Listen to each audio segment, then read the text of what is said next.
On ne présente plus Guillaume Janton. Depuis 2020, il s'impose comme un chroniqueur incontournable de l'émission Touche pas à mon poste. Fort de son succès, il s'est vu confier cette année un autre job, celui de présenter la matinale de Virgin Radio à la place de Manu Payet tous les jours dès 6h du matin, le Morning sans filtre.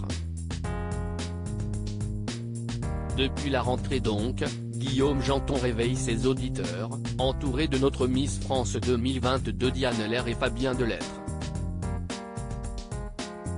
Et à son micro, le richissime blond de 31 ans qui dépense sans compter régale toujours de drôles d'anecdotes. Ce fut encore le cas ce vendredi 2 décembre. En effet, au détour d'une conversation avec ses acolytes, Guillaume Janton s'est remémoré un mauvais souvenir lors d'une sortie au restaurant où il a très mal fini. Moi, ce que je déteste au resto, ce sont les desserts avec de l'alcool. Les babas au rhum, les coupes colonel. Tout ça, je ne peux pas, a-t-il d'abord lâché.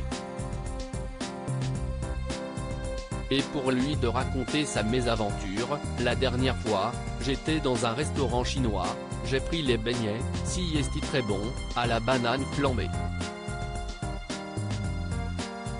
J'étais ivre-mort. Un état très peu appréciable pour le chroniqueur et animateur qui a précisé ne jamais boire d'alcool habituellement. Et selon lui, les gérants de l'établissement ont eu la main très lourde pour le servir ce soir-là. Ils avaient tellement mis d'alcool. Si est insupportable. Ils avaient mis une bouteille entière, a-t-il estimé faisant bien rire ses camarades. On ne l'y reprendra certainement plus. Guillaume Janton, un entrepreneur à succès à seulement 31 ans s'il a le temps d'aller au restaurant, Guillaume Janton n'a que pour peu d'autres loisirs. Et pour cause, son rythme de vie est des plus intenses.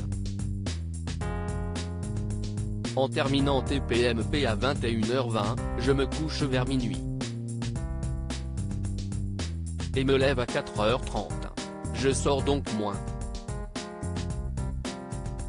Si est un sacrifice, mais si est un rêve d'enfant qui se réalise, avait-il avoué lors d'une interview pour le magazine Public.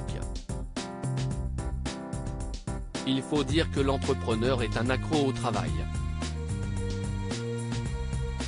Il a en effet compris très jeune qu'il souhaitait monter ses sociétés et aujourd'hui, il travaille avec une centaine de collaborateurs. Un business toujours plus florissant qui lui a permis d'avoir une situation financière très confortable.